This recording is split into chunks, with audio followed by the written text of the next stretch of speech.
Hello, everybody. Thank you for joining us. Today, I'll be joined by Dr. Anu Lal. Myself, I'm practicing at Mount Sinai Morningside, which is a hospital in Manhattan, New York. Very heavy disease population, a lot of glaucoma, a lot of diabetics. So we tend to do a lot of imaging in our practice. And Dr. Lal, he's an associate clinical professor at SUNY College of Optometry here in Manhattan as well. Anu, he is also in the glaucoma clinic at the SUNY College of Optometry, so he sees a ton of glaucoma as well. Together, we'll be talking about the practical approach to the glaucoma suspect. First of all, what is a glaucoma suspect? The Academy defines a glaucoma suspect as an individual with clinical findings and/or a constellation of risk factors that indicate an increased likelihood of developing glaucoma. So these risk factors, there's a whole bunch of them. The big ones are going to be increased cupping, cup asymmetry, RNFL defects that you can see clinically, disc hemorrhages, IOP, thin packs, age, visual field defects that are consistent with glaucoma, so that's an important thing to keep in mind. And then OCT, both of the RNFL, optic nerve, and the macula, which are going to be consistent with glaucoma defects. Family history, African descent or Hispanic race, and then things like pseudoexfoliation, pigment dispersion, and myopia. These first few, the cupping, IOP, PACS, age, and visual field, these were really important risk factors in the OATS trial, and this is what they incorporated into the OATS calculator for those of you that use that. So the way I think about our patients is we have a whole bunch of patients which we know definitely do not have glaucoma. So these are patients that are healthy, normal pressure, no significant cupping, no RNFL defects. And then we have a much smaller group of patients who definitely have glaucoma. These are your 0.9 cups with 30 IOP. They have tremendous visual field defects, tremendous OCT defects. So those are easy to really tell. And then we have this sort of overlap of patients where we're not so sure what's going on. So these are your glaucoma suspects, your ocular hypertensive, anomalous discs. And these are the ones that sometimes sort of keep us up at night trying to figure out if we're doing the right thing, whether we treat or we don't treat. And sometimes it's really hard to tell which way to go, and it's important to have a really systematic way of thinking about these.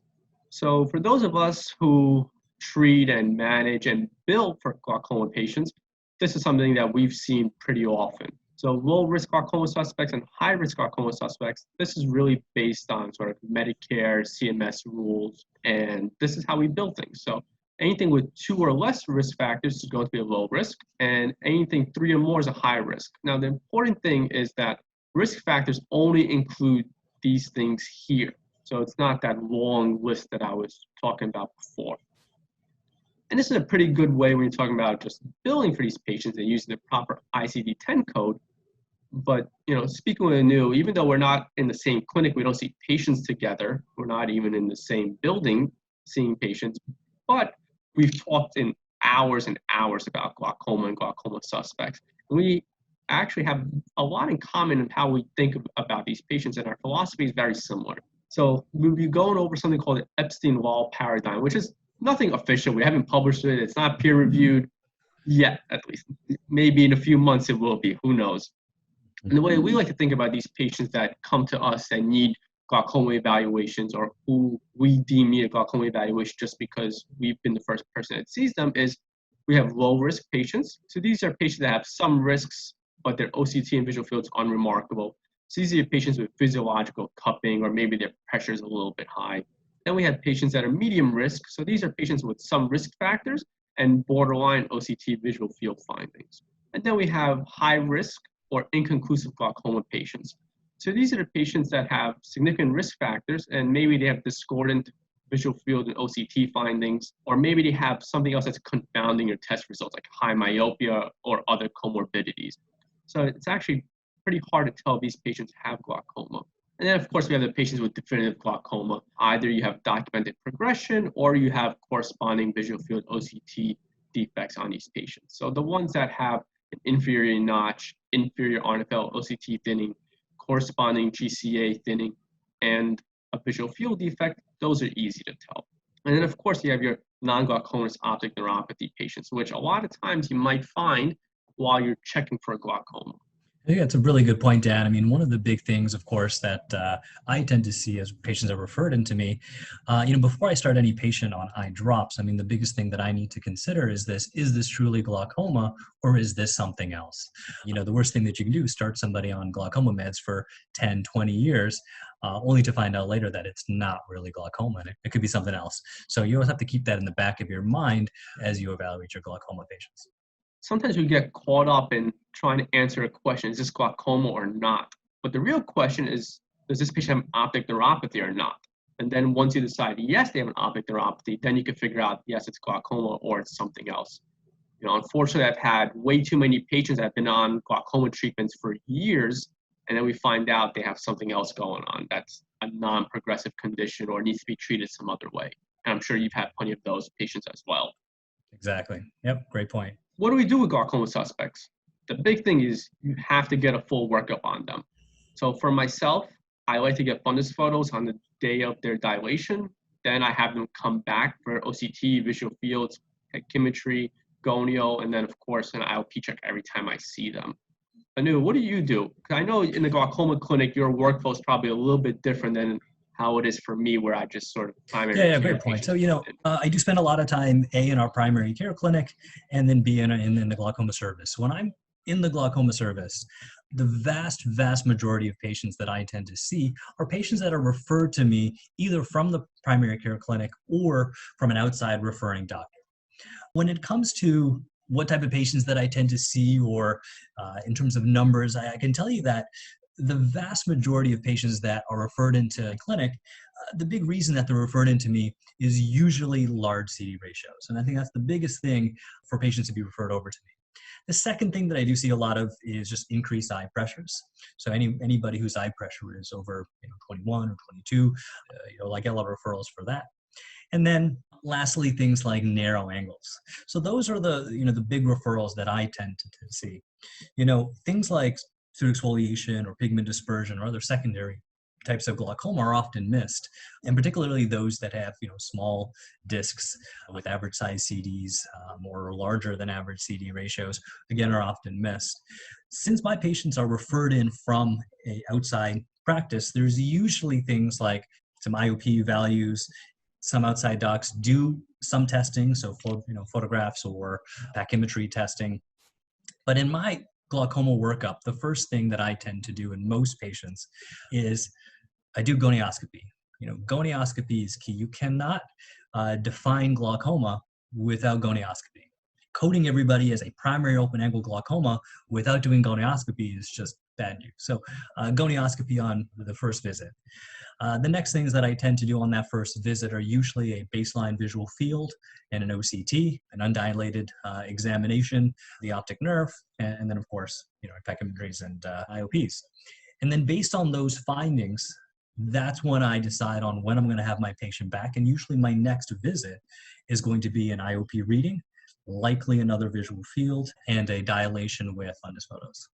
Yeah, so I think our workflows are a little bit different, but essentially we're getting all the same information where we're trying to get all our data points. We're trying to get it relatively quickly. So we'll go into a slide where we'll sort of talk about times and things like that. But part of our glaucoma workup is OCTs and visual fields. They compare the patient against the average patient. So the Humphrey visual field, the Cirrus OCT, they have these normative databases that will compare a snapshot of your patient to the average patient. Things like fundus photos, OCTs, and visual fields, they also can compare your patient currently to what your patient was in the past. So let's say I take a fundus photo today. That's my baseline for the patient's optic nerve and cup going forward for years. So every year when I look at that patient's dilated exam, or if I'm doing it every 6 months, it lets me compare to what it was in the past. Same thing with OCT and visual fields. Not only are you comparing to a normative database, you're also comparing it for progression. So imaging helps us both with diagnosis and the detection of progression. So using sort of it in a twofold way. And then of course, once you do your glaucoma workup, it's important you have to follow up your patients and repeat your testing as necessary based on the risk. So this is just a little workflow that we have. Assuming this is a patient I've seen for the first time on their initial visit, I'm dilating that patient probably 95% of the time, at least in my practice. I also get an IOP check. If I deem the patient a glaucoma suspect, then I'll also order a fundus photo to have a baseline of the patient's nerve. And then I usually follow up with the patient in about 6 weeks for an OCT, visual field, PACS, gonio, and another IOP check. I usually like to do it within 6 weeks. The reason why is because one, it lets the patient know that there's something I'm concerned about. And also, patients tend not to be lost to follow-up if you do it relatively quickly. So sometimes patients will show up in a week, sometimes in 6 weeks. It depends on the patient and also sort of depends on my schedule.